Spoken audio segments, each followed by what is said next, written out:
The hospital waiting room smelled of antiseptic and desperation, but Maya barely noticed. Her hands trembled as she scrolled through her phone, searching for a name she'd deleted 5 years ago, a face she'd convinced herself she'd forgotten. Her little brother's life hung in the balance, and the doctors had been clear. Without a rare bone marrow match, Arjun had weeks, maybe days. She'd exhausted every option, every registry, every possible donor in their family network. Then, in a moment of pure desperation, she remembered him. Daniel, the man whose heart she'd carelessly broken with nothing more than silence and cowardice. The man who'd been a perfect match in more ways than one, and who might literally be her brother's only chance at survival. 5 years earlier, Maya had been a different person. Ambitious, guarded, terrified of vulnerability, Daniel had appeared in her life like an unexpected sunrise, warm and impossible to ignore. Their first date had been magical in that rare, unscripted way that happens maybe once in a lifetime. They'd talked for 6 hours straight at a small Italian restaurant, the conversation flowing like they'd known each other forever. He'd made her laugh until her stomach hurt, shared his dreams of becoming a pediatric surgeon, listened to her fears about never being good enough with an intensity that made her feel truly seen. When he'd walked her home that night, the autumn air crisp around them, she'd felt something crack open inside her chest, something that felt dangerously like hope, and that's exactly why she'd run. If you believe in second chances, in the power of kindness even when we don't deserve it, please take a moment to like this video, leave a comment about a time someone showed you unexpected grace, share this story, and subscribe to our channel. Your support means everything, and this story is just beginning. Maya had ghosted him completely. She'd blocked his number, deleted his messages without reading them, avoided the places she knew he frequented. She'd told herself it was self-preservation, that she wasn't ready for something real, that her career needed all her focus. The truth, which she'd only admitted to herself in the darkest hours of insomnia over the years, was that she'd been terrified. Terrified of being known, of being loved, of eventually being left like her father had left when she was 12. It was easier to be the one who disappeared first. She'd convinced herself Daniel would move on quickly, that one perfect date couldn't have meant to him what it had meant to her. She'd been wrong about that, though she wouldn't know just how wrong until much later. The years had passed. Maya had thrown herself into her marketing career, building an impressive portfolio and a reputation for brilliance and unavailability in equal measure. She'd dated casually, never letting anyone get close enough to matter. Her brother Arjun had been her one soft spot. The 10-year-old kid who'd grown into a bright, funny teenager with dreams of studying environmental science. When he'd collapsed during a soccer game 6 months ago, when the diagnosis had come back as acute leukemia, Maya's carefully constructed walls had crumbled. Nothing else mattered except saving him. And now, after months of treatments that weren't working, after searching every donor registry, she was staring at Daniel's name on her phone screen, her thumb hovering over the call button, shame and desperation warring in her chest. She'd found him through a medical registry database, a stroke of luck that felt more like fate's cruel irony. Daniel had registered as a bone marrow donor years ago, and his tissue type had flagged as a potential match for Arjun. When the hospital had contacted him initially, he'd agreed immediately to further testing without even knowing who the recipient was. The detailed tests had confirmed what Maya's genetic counselor had told her. Daniel was a rare 10 out of 10 match, virtually unheard of outside of family members. He was literally Arjun's best chance at survival. There was just one problem.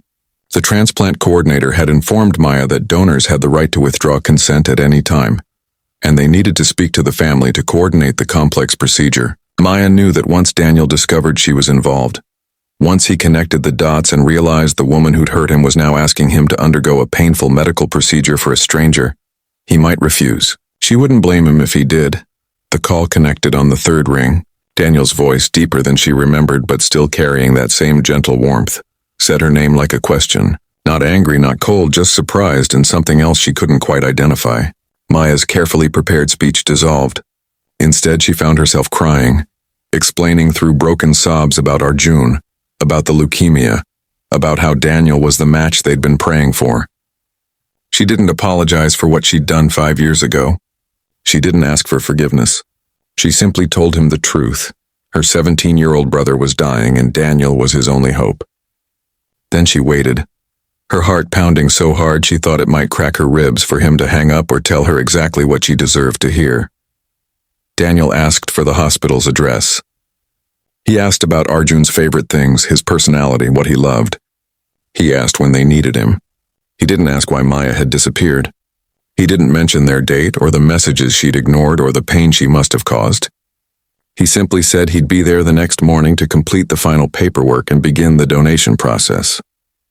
His voice cracked slightly when he said he was glad she'd called, that he'd become a donor years ago specifically hoping he could save someone's life, and that he considered it an honor to help Arjun.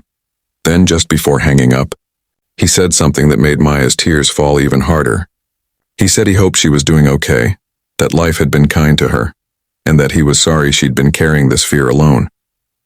The donation process took weeks.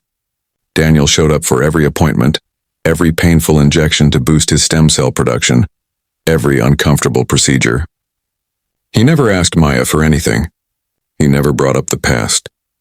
Instead, he brought comic books for Arjun, learned about climate change to discuss Arjun's passion for environmental science, and sat with their mother when the transplant day arrived, holding her hand while she prayed in Hindi. Maya watched him from across the hospital room and saw everything she'd been too afraid to accept 5 years ago. Genuine kindness, selfless love, the kind of person who showed up even when it cost him something, especially when it cost him something.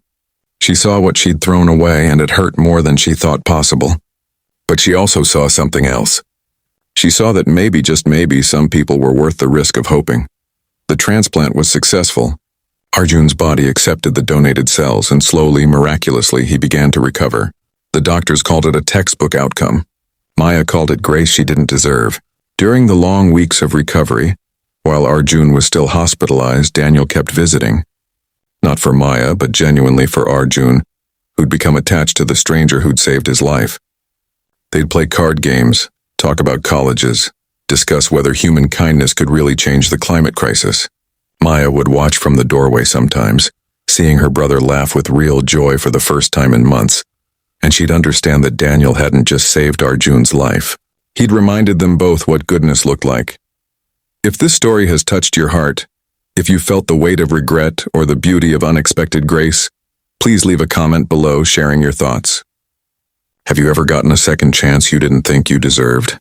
Your stories inspire us all. 3 months after the transplant, when Arjun was home and growing stronger every day, Maya finally found the courage to meet Daniel for coffee. Not to ask for anything, not to explain herself, but simply to say thank you. She'd written and deleted a dozen speeches.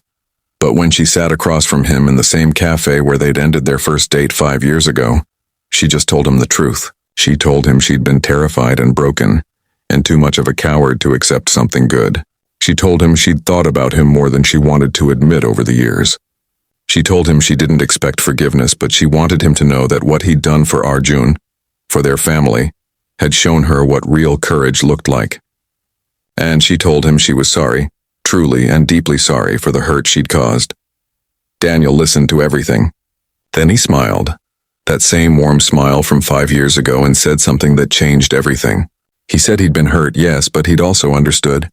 He'd grown up with a mother who'd struggled with fear after trauma, and he'd learned that sometimes people run not because they don't care, but because they care too much and don't know how to handle it. He said he'd hoped she'd found peace over the years, and he'd never stopped wishing her well.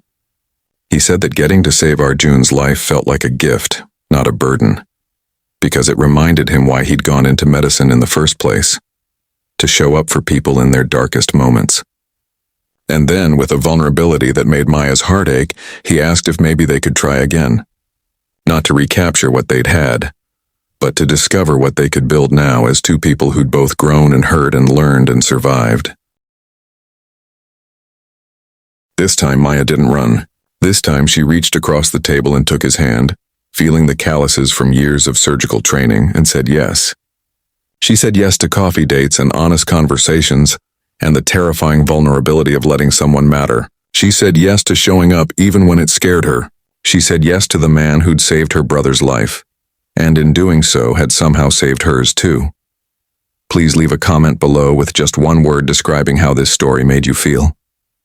Your engagement helps us share more stories of hope and second chances.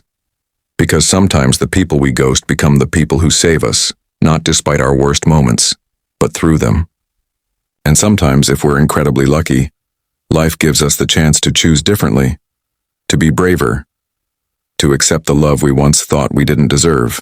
Maya had learned that second chances aren't about erasing the past. They're about honoring it enough to build something better in the present. And as she sat there with Daniel, planning their second first date, with her brother recovering at home and her heart finally open to possibility, she understood that sometimes the greatest courage isn't in never running away. It's in finding your way back home.